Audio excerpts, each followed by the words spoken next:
OK, on va lire. On va relire aussi l'introduction. Moi, j'aime bien cette lettre que Paul a écrite, parce qu'en plus, c'est là qui est le plus émotif. C'est ça qui est vraiment spécial dans cette lettre. Et c'est pas pour rien qu'il est émotif de voir, il est brisé de voir l'Église à qui il a annoncé l'Évangile, et qu'en plus le Seigneur a confirmé l'Évangile qu'il a annoncé aux Galates, parce qu'il a fait quelques églises là-bas. Il était avec, entre autres, Barnabas. Et puis, seulement sur la prédication, le Saint-Esprit a touché les gens.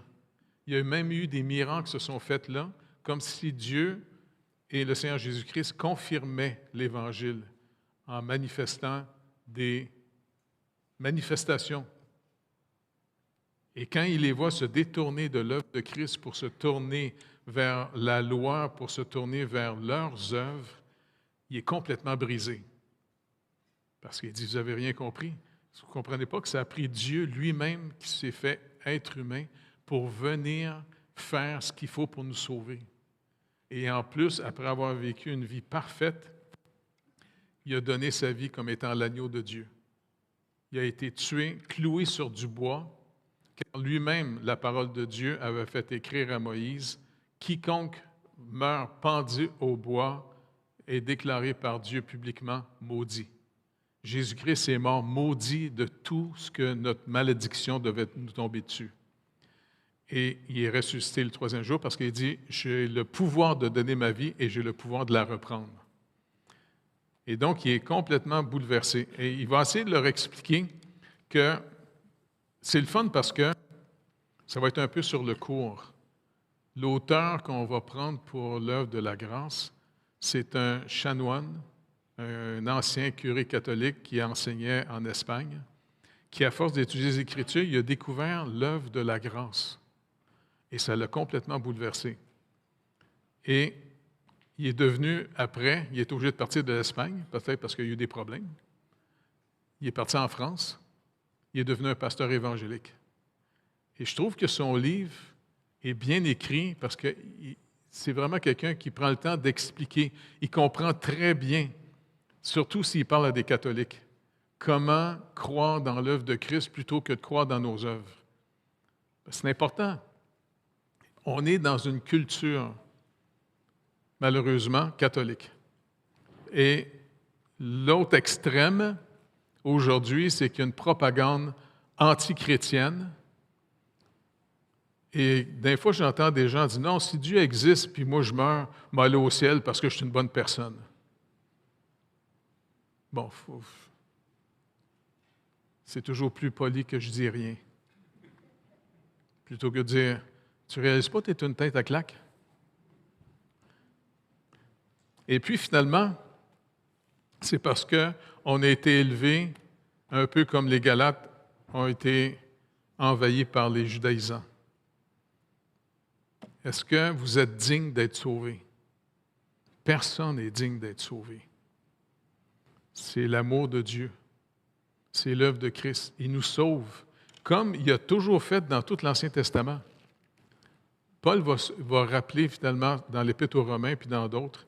Est-ce que vous avez déjà remarqué un peu comment Dieu a appelé des hommes à le servir puis des femmes? Il les a appelés. Est-ce que vous réalisez quand il a été chercher Abraham? Est-ce que vous pensez qu'Abraham est un homme qui priait déjà Dieu? Non, c'était un païen, le gars. Il restait à Our. Tu comprends? Puis même Josué nous rappelle finalement que c'était un païen, c'était un idolâtre. Il ne connaissait pas pantoute le vrai Dieu. Moi, je trouve ça trippant que c'est Dieu qui nous aime. C'est pas rassurant, ça? Que Dieu nous aime? Ne cherchez pas en vous pourquoi il vous a aimé. Vous allez déprimer si vous faites ça. Faites simplement le remercier qu'il nous a aimés et qu'il nous a tellement aimés qu'il nous a donné son Fils unique afin que quiconque croit en lui ne périsse pas, mais reçoive la vie éternelle. T'sais? C'est donner. Moi, j'aime bien le mot « Dieu a donné ». C'est pour ça que, vous vous rappelez, avec les petits chocolats, j'ai voulu vous donner un exemple comment les enfants reçoivent. Avez-vous vu comment ils recevaient facilement et avec joie? Quand j'ai dit « OK, j'aimerais vous donner des chocolats », venez-vous les enfants? Vous sont sont venus en courant sans aucun problème. Ils n'ont pas dit « Ah non, je ne mérite pas de chocolat ». Le Seigneur Jésus lui-même nous a dit « Le royaume de Dieu est reçu comme les petits-enfants reçoivent ». On reçoit par pure grâce. Et ça, c'est rassurant parce que en recevant, ben c'est lui qui entre en nous. C'est lui qui nous change. C'est lui qui nous illumine. C'est lui qui a sauvé Paul. Saul de Tarse, là, c'était un violent, un homme extrêmement capable, très intelligent. Et on va le relire encore. C'est lui qui parle de lui, ça fait que, tu sais. Paul, apôtre, non de la part des hommes, ni par un homme, mais par Jésus-Christ et Dieu le Père, qui l'a ressuscité des morts. Et tous les frères qui sont avec moi aux églises de Galatie, que la grâce et la paix vous soient données de la part de Dieu, le Père et de notre Seigneur Jésus-Christ, qui s'est donné lui-même pour nos péchés, afin de nous arracher du présent siècle mauvais, selon la volonté de notre Dieu et Père, à qui soit la gloire au siècle et des siècles. Amen. Je m'étonne que vous vous détourniez si promptement de celui qui vous a appelé par la grâce de Christ pour passer à un autre évangile. Non pas qu'il y ait un autre évangile, mais il y a des gens qui vous troublent et qui veulent renverser l'évangile de Christ. Mais quand nous-mêmes, quand un ange du ciel annoncerait un autre évangile que celui que nous vous avons prêché, qu'il soit anathème, qu'il soit maudit. Est-ce que vous connaissez une religion où un ange annonçait un autre évangile? Je ne me rappelle plus de son nom, mais je me rappelle juste, je l'appelle toujours Macaroni. Moroni ou macaroni, c'est juste rien qu'un macaroni, tu sais. Mais malheureusement, ça a séduit beaucoup de gens. Ils sont aux États-Unis, au lac Salé, c'est les Mormons. C'est pour ça qu'il faut avoir compassion comme Paul a eu compassion. Le danger, c'est que les gens se rassurent plus d'aller vers une religion à programme que l'Évangile de la Bible. Est-ce que vous réalisez qu'il nous a affranchis? Il va le dire aux Galates, au chapitre 5. On est libérés, on est affranchis. Pour beaucoup de monde, là, ça les rend nerveux parce qu'il n'y a plus de programme. Maintenant, la nouvelle éthique de notre vie, c'est l'amour dont Dieu nous a aimés et le Saint-Esprit, comme Paul le rappelle aux Romains, verse en nous l'amour de Dieu. C'est l'amour de Dieu en nous qui va être à l'origine de toute notre éthique de vie. Et ça, c'est fascinant. C'est une nouvelle nature, comme on l'a vu avec Jean. Nous l'avons dit précédemment, et je le répète à cette heure, si quelqu'un vous annonce un autre évangile que celui que vous avez reçu, qu'il soit anathème. Et maintenant, est-ce la faveur des hommes que je désire ou celle de Dieu? Est-ce que je cherche à plaire aux hommes? Si je plaisais encore aux hommes, je ne serais pas serviteur de Christ. Je vous déclare, frères, que l'Évangile qui a été annoncé par moi n'est pas de l'homme. En d'autres mots, il n'est pas arrivé par lui-même à comprendre l'Évangile. C'est une révélation que Dieu lui a donnée. C'est carrément l'œuvre de Dieu d'avoir reçu cet Évangile qui a été annoncé. Car je ne l'ai reçu ni appris d'un homme, mais par une révélation de Jésus-Christ. Vous avez su, en effet, quelle était autrefois ma conduite dans le judaïsme, comment je persécutais à outrance et je ravageais l'Église de Dieu. et comment j'étais plus avancé dans le judaïsme que beaucoup de ceux de mon âge et de ma nation, étant animé d'un zèle excessif pour les traditions de mes pères. Mais lorsqu'il plut à celui qui m'avait mis à part dès le sein de ma mère et qui m'a appelé par sa grâce, de révéler en moi son Fils, afin que je l'annonçasse parmi les païens, aussitôt je ne consultai ni la chair ni le sang, et je ne montai point à Jérusalem vers ceux qui furent apôtres avant moi, mais je partis pour l'Arabie. Puis je revins encore à Damas. Et 3 ans plus tard, je montai à Jérusalem pour faire la connaissance de Céphas, et je demeurai 15 jours chez lui. Mais je ne vis aucun autre apôtre, si ce n'est Jacques, le frère du Seigneur. Et dans ce que je vous écris, voici, devant Dieu, je ne mens point. J'allais ensuite dans les contrées de la Syrie et de la Cilicie. Or, j'étais inconnu de visage aux églises de Judée qui sont en Christ.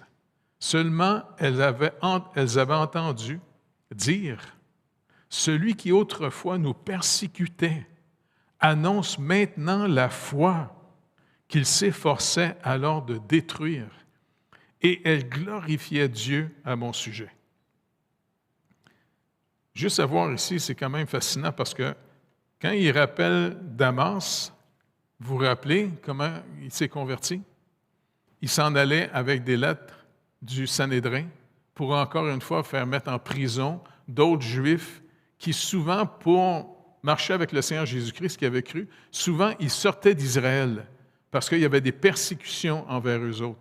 Et ils s'en allaient des fois ailleurs pour être en paix.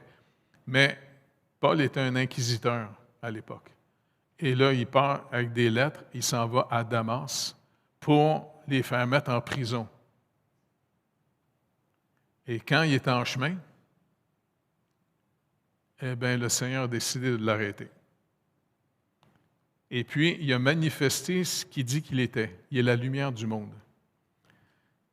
Et ça a été tellement intense que c'est en plein jour, sa lumière au Seigneur était plus intense que celle du soleil. Puis même les gars qui étaient avec lui, parce qu'il y avait une petite équipe là, pour les enchaîner, eh bien, ils ont capoté bien raide de voir cette lumière. Ils ont entendu un bruit, ils n'ont pas entendu les paroles comme il faut. Et Paul a été finalement arrêté par le Seigneur. On peut voir ça dans Acte 9. Je vous encourage vraiment à relire les actes, de voir comment sa conversion est arrivée. Et puis, c'est intéressant que le Seigneur, est-ce que vous vous rappelez, qu'est-ce qu'il a fait quand il l'a sauvé? Il est apparu, puis il a dit, l'autre, il dit, « Mais t'es qui, Seigneur? » « Je suis Jésus de Nazareth que tu persécutes. » Et ça, c'est une phrase importante qui a été importante pour Paul d'entendre que le Seigneur Jésus, « Tu me persécutes. » Il n'a jamais touché à Jésus de Nazareth, mais à toutes les fois qu'il a persécuté un chrétien, le Seigneur le prend personnel. Parce que c'est pour ça que Paul nous explique, est-ce que vous réalisez, vous êtes un membre, étant né de nouveau, vous êtes un membre du corps de Christ. Et comme Paul le dit dans sa lettre un peu plus loin, c'est pas moi qui vis, c'est Christ qui vit en moi. Maintenant, un coup sauvé, c'est de découvrir la volonté de Dieu quand on vit la vie que Jésus-Christ va continuer à faire au travers de son corps qui est nous. Et c'est pour ça qu'il est très, très important ensemble qu'on discerne et qu'on puisse découvrir la volonté de Dieu pour marcher dans ce que lui a préparé. Et c'est comme ça qu'on va de plus en plus passer d'une théorie de ce qu'on a lu à le connaître. Vous vous rappelez la définition que Jésus a donnée de la vie éternelle dans Jean 17, 3? La vie éternelle, c'est qu'ils te connaissent, toi, le seul vrai Dieu, et celui qui t'a envoyé, Jésus-Christ. Le mot « connaître » dans la Bible, ce n'est pas juste de l'information, c'est de l'expérience. C'est plus que juste de l'information. C'est vraiment d'avoir vécu quelque chose avec quelqu'un. Et donc, Paul est complètement bouleversé. Et qu'est-ce qui va lui arriver? Il va devenir aveugle. La lumière a tellement été intense qu'il est devenu aveugle. Et puis il a demandé au gars, « Écoute, amenez-moi à Damas. » Fait que les gars l'ont emmené. Et puis, ils l'ont mis dans une petite maison sur la rue droite, là-bas. Et puis, il est dans la maison, il est aveugle, il est complètement bouleversé, il est en état de choc total. C'est comme si il est sur le chemin de l'ombre de la mort.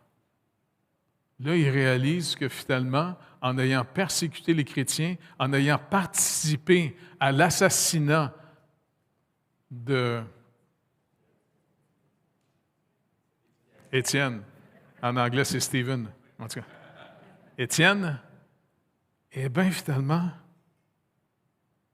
tu sais, il réalise que selon la loi de Moïse, il serait normalement maudit parce que c'est un criminel, c'est un tueur. Là, il voit sa condamnation. Il voit sa condamnation face à la loi de Moïse parce qu'il l'a écrit aux Romains plus tard. Pourquoi la loi? La loi, d'abord, ça freinait le mal en Israël parce qu'Israël n'était pas meilleur que les nations. Mais vous vous rappelez, le prophète Ésaïe a déjà dit, si Dieu ne nous avait pas préservé un petit groupe au milieu de nous, c'est une manière que Dieu préservait des gens dans tout Israël. Ésaïe dit, s'il ne nous avait pas préservé un petit groupe, on serait devenu comme Sodome et Gomorrhe. C'est un peu comme notre pays est en train de devenir Sodome et Gomorrhe. Que Dieu préserve encore un petit groupe. C'est vraiment important. Donc, la chair, elle ne change pas. Et moi, ce qui je trouve le plus trippant dans toute l'histoire, là, c'est que oui, on a besoin de l'instruction. L'instruction de la parole de Dieu, l'instruction finalement du Seigneur. Mais on a besoin de plus que de l'instruction. On a besoin de celui qui nous instruit. Parce qu'il produit en nous le vouloir et le faire. Tu sais, il ne dépend pas juste de nous donner de l'information qu'on soit capable par nous autres dans la chair. Il a même dit à ses disciples en disant, écoutez, la chair est faible. Tu sais, les gars, ils étaient ceux qui étaient super. Un peu comme tu l'as rappelé, là, tu sais. Pierre, il était ceux qui étaient meilleurs que les autres. Si les autres t'abandonnent, moi, là, je vais te défendre. Parce qu'il a été chasser l'épée de son grand-père, là, tu sais, qui était peut-être rouillé, là, je ne sais pas trop, là, tu sais. Puis quand il a voulu défendre Jésus, ben, il a pogné l'oreille d'un gars. C'est trippant de voir le Seigneur qui a pogné l'oreille, il l'a recollé sur la... Tu sais, pour guérir le gars. Pierre disait, écoute... Et puis, de toute façon, il avait averti Pierre. Pierre, tu t'estimes trop encore. Tu n'as pas compris la leçon. Je vous ai dit à plusieurs reprises, mais ça ne rentre pas dans ta tête, Pierre. Tu es trop rempli de toi-même. Quelqu'un qui est trop rempli de lui-même, il n'entend pas. Parce que sa tête est pleine de ses paroles à lui. Tu sais, c'est comme quand, je ne sais pas moi, si vous mangez 3 gros Big Mac et 4 grosses frites, bien, tu n'as plus faim. Pas vrai? Même si tu es invité à souper, tu es là, tu dis non, je vais être poli, je ne mange pas. Tu sais. Mais quand tu es trop rempli de tes pensées, de ton orgueil propre, de ta justice propre, eh bien, inévitablement, il n'y a pas de place pour la parole de Dieu. On n'a pas faim de la parole de Dieu. C'est pour ça que d'avoir faim du Seigneur, il va falloir jeûner quelque chose. Pas vrai?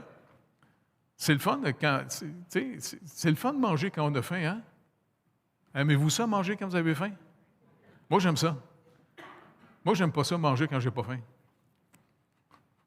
Hier, je me suis forcé. Hein? Pour pas que tu me chicanes. Mais c'est... Il est assis dans la maison, il est dans les ténèbres, il se voit maudit selon la loi de Dieu parce qu'il la connaissait par cœur. C'est un pharisien. Il connaissait la loi de Moïse d'une manière incroyable. Et là, c'est comme si le Saint-Esprit lui rappelait toute sa vie.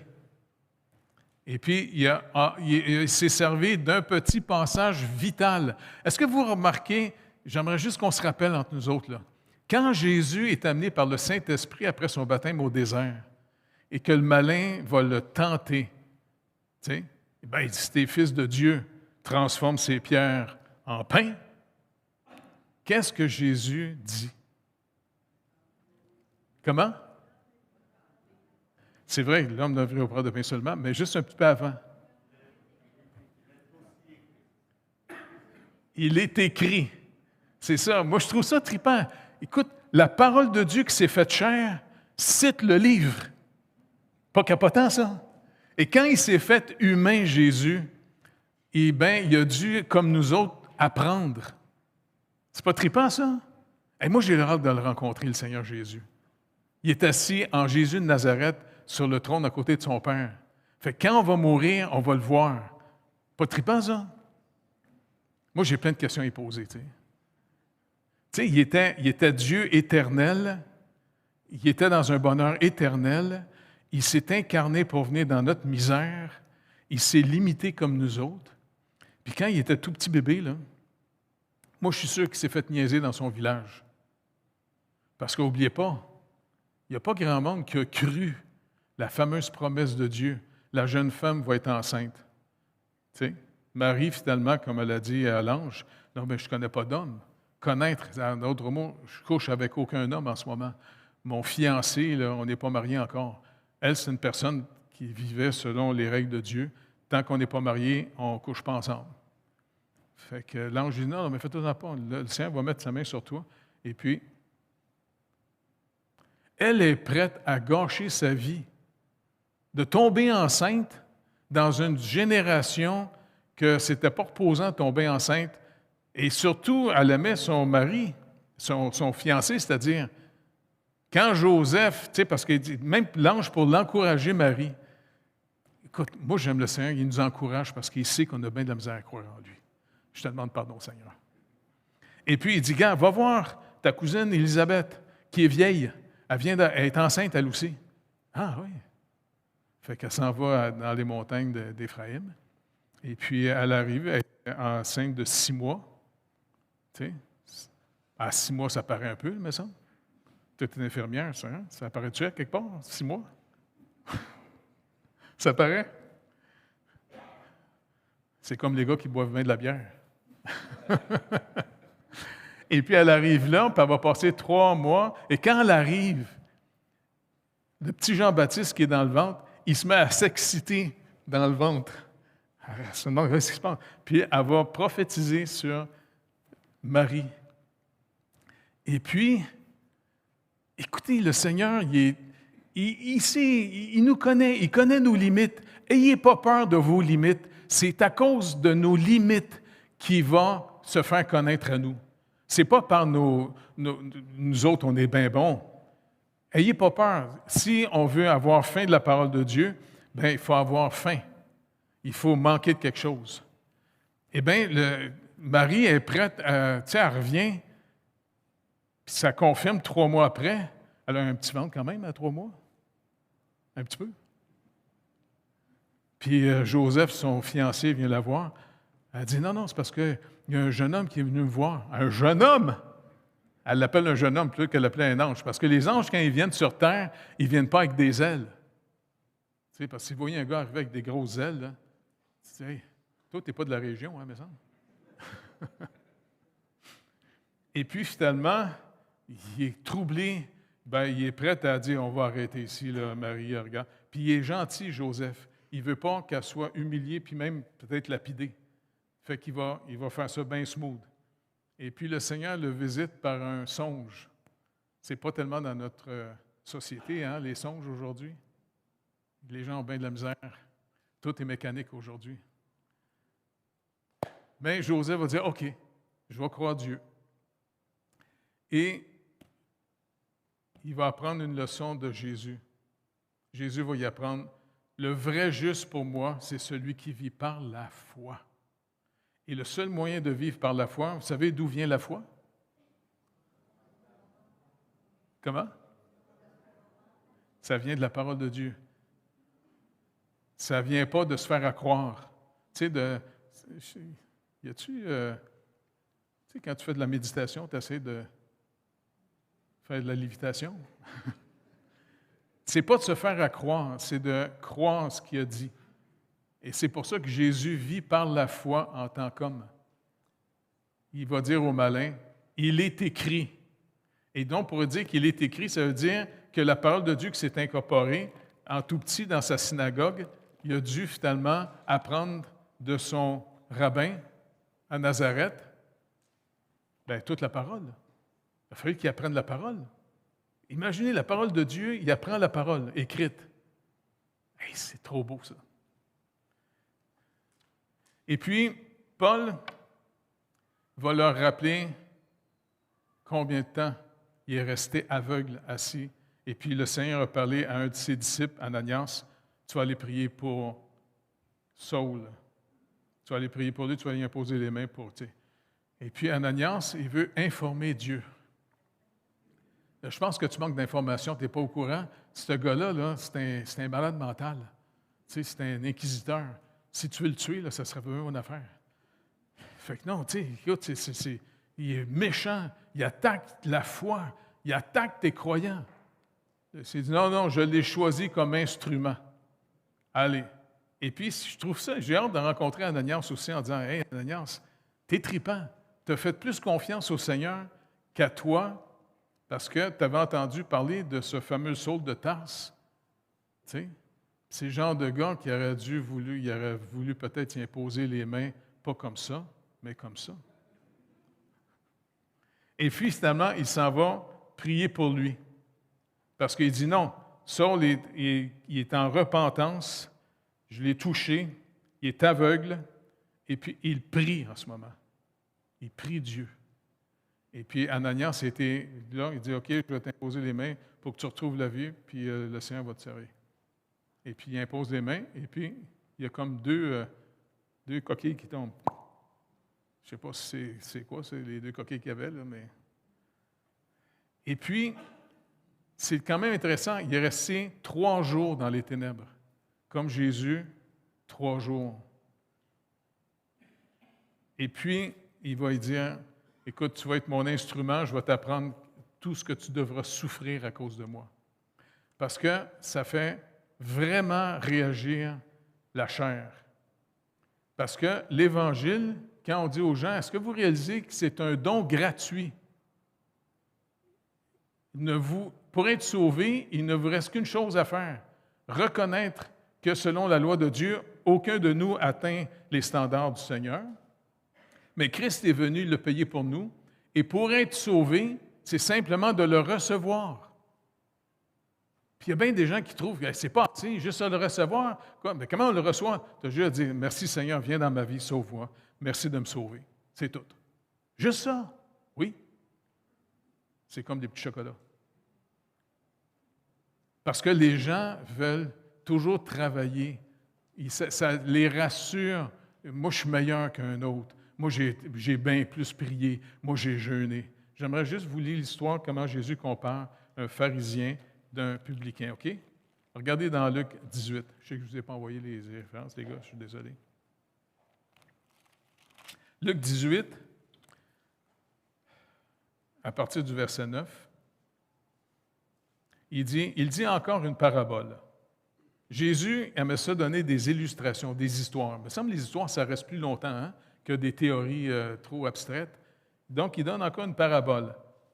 Il dit, en vue de certaines personnes qui se persuadaient qu'elles étaient justes et ne faisant aucun cas des autres. Et ça, c'est intéressant que Jésus nous dit, ceux qui se croient justes, ceux qui sont remplis d'eux-mêmes, ils ne font aucun cas des autres, parce qu'ils sont trop remplis d'eux autres. Les autres ne les intéressent pas. Les autres, c'est comme des minables, des déchets. C'est Jésus qui le dit, c'est pas moi qui le dis, là. Laissez-moi tranquille. Il dit, 2 hommes montèrent au temple pour prier, 2 gars. L'un était pharisien et l'autre un publicain. Est-ce que vous savez qu'est-ce que ça veut dire être classé comme publicain?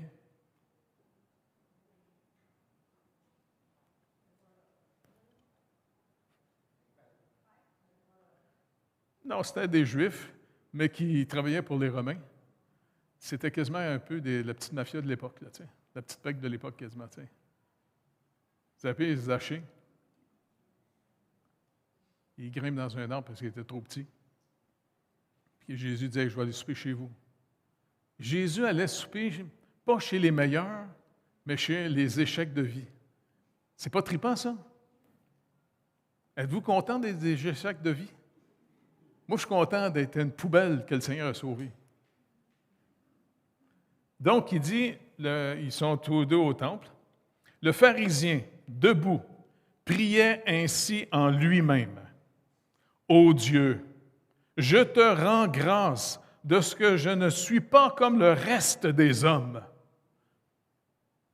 qui sont ravisseurs, injustes, adultères, ou même comme ce publicain. Je jeûne 2 fois la semaine. Je donne la dîme de tous mes revenus. Il rappelle à Dieu comment il est merveilleux. Alors Dieu, adore-moi. Mets-toi à genoux devant moi. Adore-moi! Tu tripes-tu sur moi? Tu dois être en train de pleurer en me regardant. Dieu dit non, tu es une tête à claque. Le publicain se tenait à distance et n'osait même pas lever les yeux au ciel. Mais il se frappait la poitrine en disant, « Ô Dieu, sois apaisé envers moi qui suis un pécheur. » Le gars reconnaît et dit, « Écoute, moi, je suis une poubelle, Seigneur. Au secours, j'ai raté, je suis un pécheur. Tu sais, calme-toi, calme-toi. » Et Jésus va dire, « Je vous le dis, celui qui descendit dans sa maison justifié plutôt que l'autre, car quiconque s'élève sera abaissé et quiconque qui s'abaisse sera élevé. » Pas trippant, ça? Ayez pas peur de voir toutes vos faiblesses, vos manques. C'est comme ça, finalement, que le Seigneur remplit. C'est ça qui nous remplit. Le vrai jeûne, ce n'est pas dire hey, « Regarde Dieu, je jeûne, j'espère que tu m'admires. » Non, le jeûne, le vrai jeûne, comme il est marqué dans Ésaïe 53, c'est de chercher la volonté de Dieu. Et puis, c'est de s'humilier devant Dieu en disant, « Écoute, Seigneur, je me mets à genoux devant toi. Tu sais, j'arrête de manger pour m'humilier devant toi, te supplier au secours. » C'est une manière de s'humilier. Ce n'est pas une manière de péter de la broue devant le Seigneur. Et ça, c'est vraiment, vraiment important. Et c'est pour ça qu'à toutes les fois que Dieu nous utilise, nous amène avec lui dans son œuvre, on va vivre des choses incroyables. Et il faut tout rendre la gloire au Seigneur seulement. Parce que, n'oubliez pas, c'est lui qui nous amène dans ses œuvres. Est-ce que vous comprenez ça?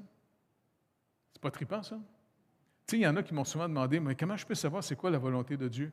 Bien, si le Seigneur ne vous a rien dit de spécifique à date, bien, le Seigneur le dit quoi faire. Tu sais, quelqu'un qui veut marcher avec le Seigneur, qu'est-ce qu'il dit? Viens pas t'asseoir à la première place. Va t'asseoir en arrière.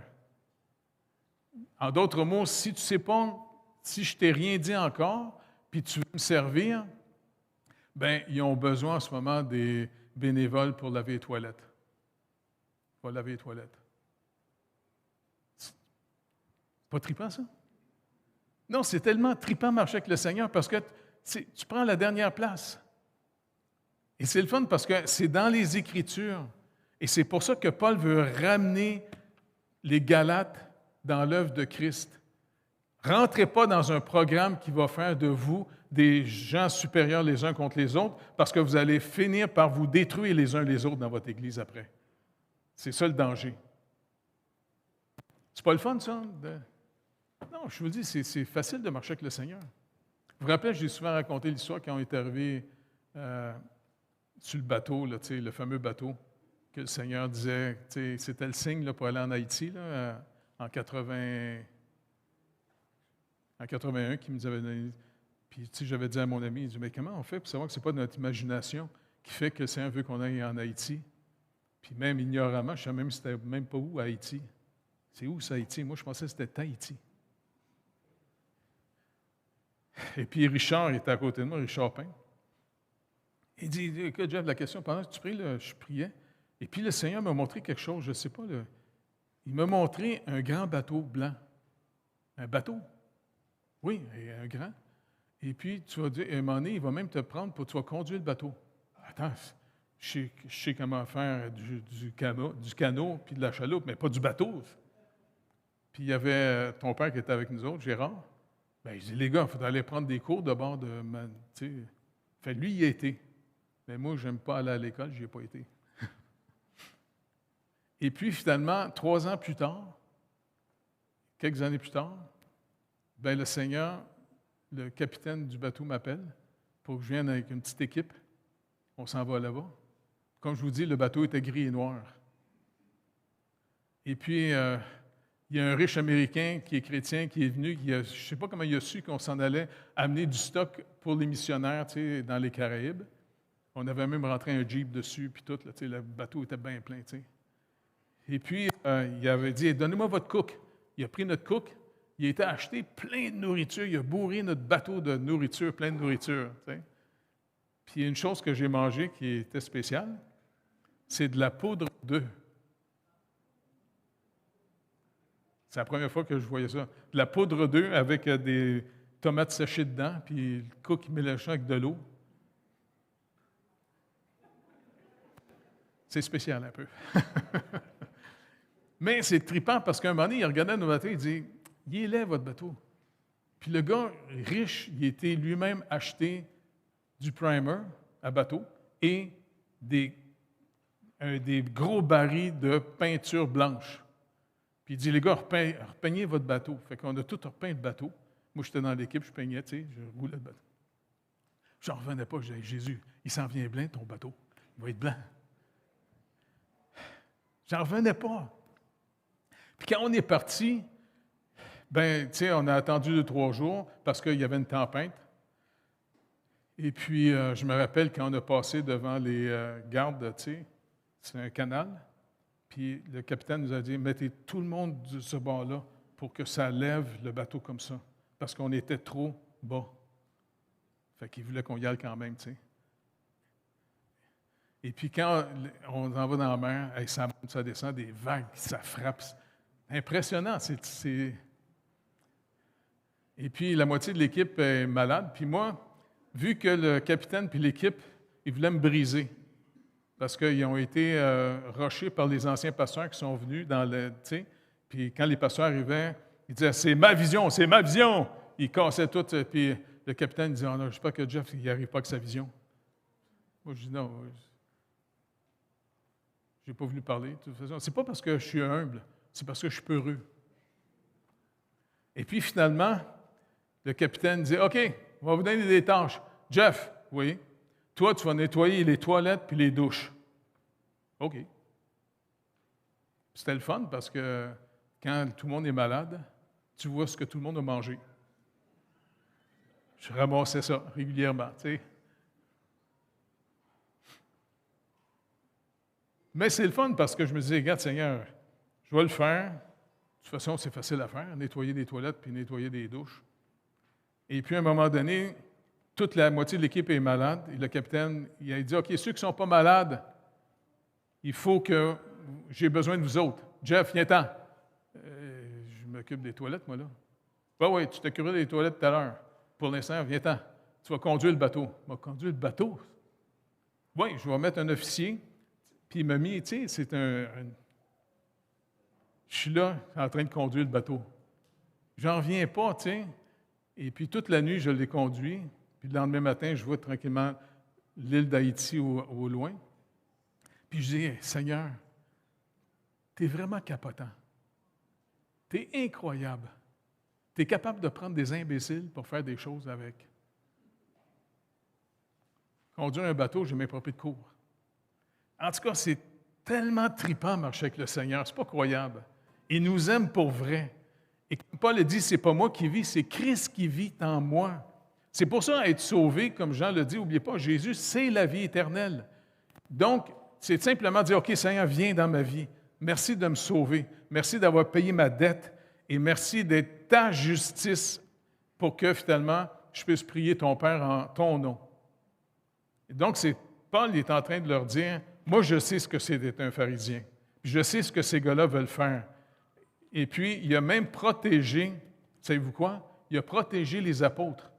Parce que les apôtres étaient intimidés. Est-ce que vous vous rappelez, dans Acte 9, c'est la conversion de Paul, et après ça, dans Acte 19 ou 18, eh bien, il y a beaucoup de pharisiens et de sacrificateurs qui s'étaient tournés. On va lire le texte. Vous allez, il est tellement intéressant, vous allez voir. Dans les Actes.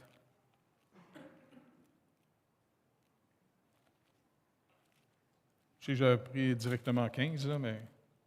OK, on va commencer avec 15 d'abord. On va vous sauver du temps, là, tu sais.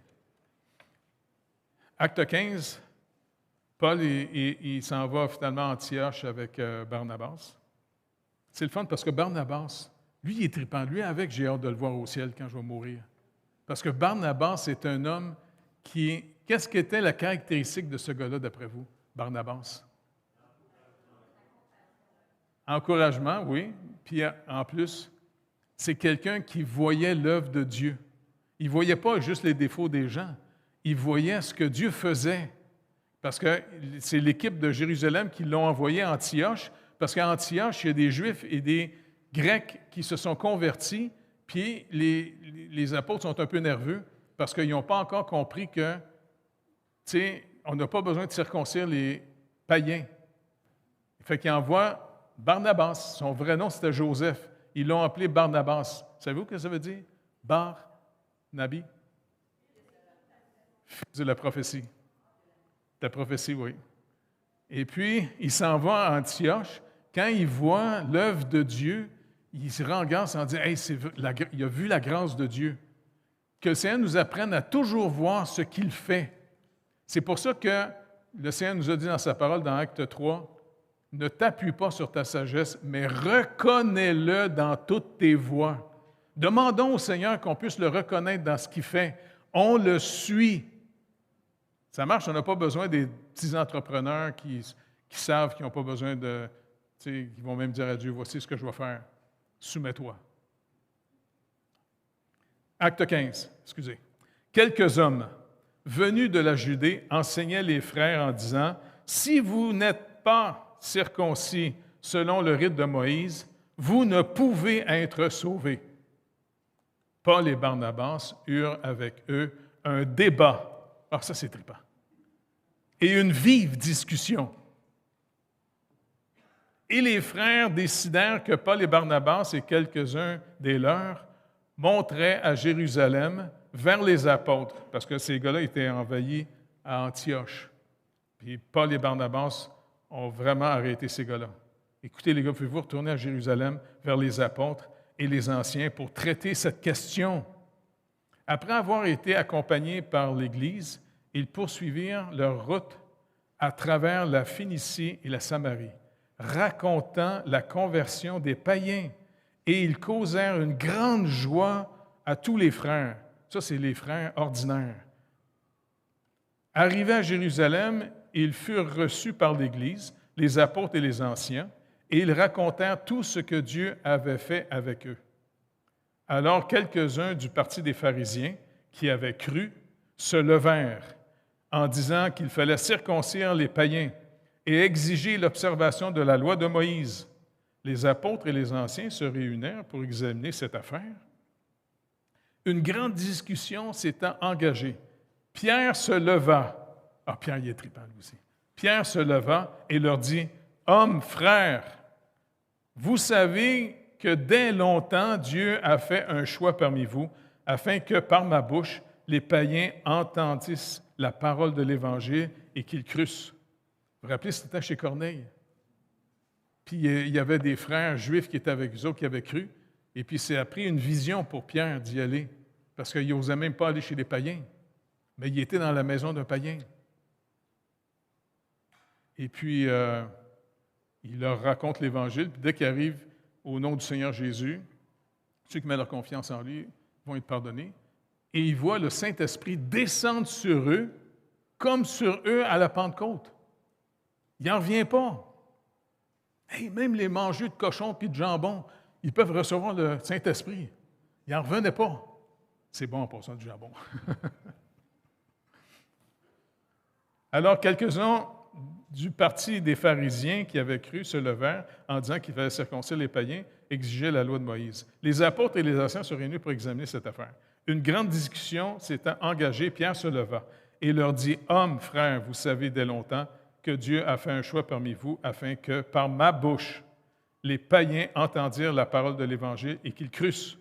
Et Dieu, qui connaît les cœurs, leur a rendu témoignage en leur donnant le Saint-Esprit comme à nous. Il n'a fait aucune différence entre nous et eux, ayant purifié leur cœur par la foi. Maintenant donc, pourquoi tentez-vous Dieu en mettant sur le cou des disciples un joug que ni nos pères, ni nous n'avons pu porter? Mais c'est par la grâce du Seigneur Jésus que nous croyons être sauvés, de la même manière qu'eux. C'est le fun, c'est comme si Pierre va dire, on est sauvés comme eux autres. Ils ne sont pas sauvés comme nous autres. On va être sauvés comme les païens. C'est pas trippant, ça? Ça veut dire qu'il faut annoncer l'Évangile à n'importe qui, à toute personne. Moi, je me rappelle, il y a certaines personnes, des fois, qui sont venues me voir. Ben, je ne le nommerai pas, il est en politique. On en a parlé tout à l'heure. Puis, genre, il dit, « Hey, t'es pasteur, toi? » « Oui. »« Moi, je suis quoi? Je suis plus condamné que les autres? » »« Non, tu n'es pas plus condamné que les autres. » Il me dit de quoi qu'il y avait comme problème, tiens.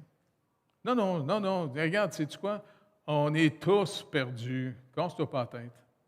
Regarde, c'est Jésus qui est venu sauver ce qui est perdu. Si tu reconnais que tu es perdu, que tu n'attends pas en toute la loi, les exigences de Dieu, c'est pour ça que Jésus-Christ est venu. Demande-y de te sauver, il va te sauver. Ouais, même à marcher comme je suis là. Oui. Il ramasse toutes les amarchés. C'est ça qui est trippant. Fait que, puis, tu sais, de garder un bon contact. Si jamais il devient premier ministre, ça va être intéressant. Mais ici, l'apôtre va rappeler et dit, toute l'assemblée garda silence. Et on écoutait Barnabas et Paul qui racontèrent tous les miracles et les prodiges que Dieu avait faits par eux au milieu des païens. Dieu, le Père, a glorifié le nom de son Fils Jésus-Christ et il a manifesté l'approbation du message de Barnabas et de Paul en faisant des signes, en faisant des miracles, en faisant des guérisons, des délivrances. Et ça, c'est vraiment important. Donc, c'est pour ça qu'on doit nous protéger l'Évangile. Et prions pour que tous ceux qui se disent chrétiens, malheureusement, je ne veux pas être anticatholique, là, puis moi, je prie régulièrement pour mon ami Christian Lépine, là, qu'il puisse devenir un réformateur dans l'Église catholique en tant qu'évêque. Tu sais, qu'il puisse, j'aimerais ça aller redéjeuner encore avec lui, de dire, regarde, dis à tes curés d'enseigner la parole de Dieu. Tu sais, d'enseigner finalement. Hein, tu as eu une conférence avec lui, tu te rappelles? Il est sympathique, hein? Mais il est pogné dans un système énorme. Tu sais? Mais je dis, regarde, le concile de Trente, il faut mettre ça aux poubelles. Et puis dire aux gens, c'est la parole de Dieu. On est sauvé par la foi. Et juste rappeler à tes curés de lire Romains chapitre 6. Paul nous rappelle que la vie éternelle, c'est un don gratuit. Combien ça coûte un don gratuit? C'est donné, c'est gratuit. C'est comme les petits poutres qui n'ont pas donné d'argent quand ils sont venus chercher les chocolats. Ils sont venus sans problème. C'est comme une parole des Écritures qui dit « Venez acheter sans argent ». Pas trippant, ça? Et puis, finalement, soyons encouragés. Tout ce que le Seigneur veut faire. Quand vous annoncez l'Évangile, n'oubliez pas, n'ayez pas peur de vos faiblesses, de vos manques, de vos problèmes. OK? C'est le lieu de rencontre avec le Seigneur. C'est pour ça qu'il dit, si quelqu'un veut me suivre, qu'il se renie et qu'il se charge de sa croix. La croix, ça veut dire, accepte où est-ce que Dieu te condamne, Christ a pris ta place. Et c'est là que la communion commence avec lui. Et c'est comme ça qu'il nous renouvelle. C'est comme ça qu'il nous sanctifie par le Saint-Esprit. La sanctification, ce n'est pas de l'hypermoralisme. La sanctification, c'est comment j'abandonne mes anciennes idoles pour apprendre à marcher avec le Seigneur. Et plus on apprend à marcher avec lui, plus notre foi devient concrète et plus notre assurance grandit. Tu sais, je ne veux pas traumatiser personne, mais le chemin de toute la terre ici, c'est où? Même les véganes, ils veulent aujourd'hui que vous soyez des corps écologiques. Fait qu'ils vont être en train de trouver le moyen comment vous n'allez pas polluer. Même mourir, là, ça coûte cher à cette heure, mourir. Avez-vous les moyens de mourir? Moi, je vais voir, peut-être que, je vais demander au doc Côté, peut-être que si je donne mon corps à université, là, tu sais, qui te défend en morceaux, là. Puis après ça, bien, au moins, je peux sauver de l'argent pour Carole, tu peux garder de l'argent. Hein? De toute façon, moi, être au ciel, moi, être en train de souper avec le Seigneur. Puis je vais regarder mon corps en disant, « Hey boy, c'est gênant, ça. » Donc, il nous aime vraiment, le Seigneur. Et Paul va protéger l'Évangile et dit, faites attention, il les a appelés les pharisiens et puis les sacrificateurs qui disent se tourner vers la foi, ils veulent au contraire judaïser le christianisme. Non. Non, Israël était l'image de ce qui devait arriver. Et c'est pour ça qu'il va rappeler une illustration. Il nous a affranchis. Le but de la loi, c'était de nous rappeler à chaque année, par la fête de la Pâque, comment Dieu nous a sauvés de Pharaon, par pure grâce. Il n'a pas sauvé Israël de 400 ans plus tard de l'Égypte parce que c'était un peuple qui priait beaucoup. Et puis, non, il était devenu plus égyptien qu'autre chose. Même quand ils sont sortis d'Égypte, ils avaient amené des dieux égyptiens avec eux autres. Puis même un moment donné, ils ont dit à Aaron, vous vous rappelez, on est tanné de marcher devant un Dieu qu'on ne voit pas. Pourtant, il était sur la montagne, des tonnerres, des feux, tu sais. Donc, je dis, ils étaient bouchés, ces gens-là, par les deux bouts, là, tu sais. Et puis, ils ont dit à Aaron, Aaron, on veut un Dieu qu'on voit. Et vous vous rappelez, qu'est-ce que fait Aaron? Une grosse vache. Dieu n'a pas aimé l'image. Ils ont fait de moi une grosse vache qui mange du gazon. Ah, Dieu est trippant. Il est tellement trippant, c'est pas croyable. Hein? Seigneur, je peux juste te remercier d'être un Dieu qui nous aime et de nous avoir tellement aimés que tu nous as donné la deuxième personne de la Trinité. Seigneur Jésus, tu t'es fait en Jésus de Nazareth. Et puis en plus, tu as initié la nouvelle création, car tu es déjà le premier humain assis sur le trône de ton Père, avec ton Père.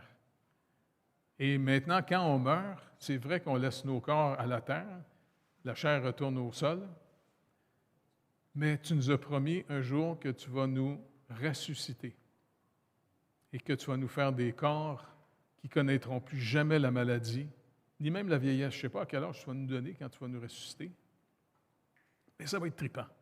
Puis en plus, tu as promis dans Ésaïe, tu nous l'as rappelé, puis Pierre nous le rappelle, tu vas recréer la terre et de nouveaux cieux, et on va devenir héritier avec toi, Seigneur Jésus, toi notre grand frère. Écoute, on est embarqué dans quelque chose de tellement trippant, c'est pas croyable, et que tu n'es pas venu chercher les meilleurs, tu es venu sauver quiconque se tourne vers toi, quiconque va te faire confiance, va venir à toi en disant, oh, Seigneur Jésus, merci de me sauver, d'avoir payé ma dette sur la croix, d'avoir été maudit à ma place. Et, comme tu l'as dit, tu reprends ta vie, tu as ressuscité. Et c'est bientôt Pâques, et c'est une fête importante pour nous rappeler encore une fois ton amour, l'amour de ton Père. Tu nous as arrachés du présent siècle le mauvais, comme Paul nous rappelle, selon la volonté de ton Père. Dieu, c'est fascinant que tu nous aimes. Rappelle-nous, fais-nous-le sentir aussi que tu nous aimes, afin qu'on ne soit pas rempli de toutes sortes de mensonges, mais qu'on soit rempli de la vérité, de ta lumière, de ta vie, de ta joie, Saint-Esprit de Dieu. C'est toi qui nous rends conscients de toutes ces choses. Et merci de nous faire marcher dans ta volonté. Ça, c'est trippant. Ça, c'est fascinant. Merci beaucoup dans le précieux nom de Jésus. Merci de bénir tout le monde ici, Seigneur Dieu, sans exception. Et surtout nos petits-enfants pour qu'ils puissent te connaître, Seigneur. Vraiment te connaître, t'aimer, parce qu'ils vont grandir dans une génération pas reposante. Alors, s'ils te connaissent, ils vont être solides. Merci d'avance, Père, au nom de Jésus. Amen. Dieu vous bénisse. Bonne semaine, tout le monde.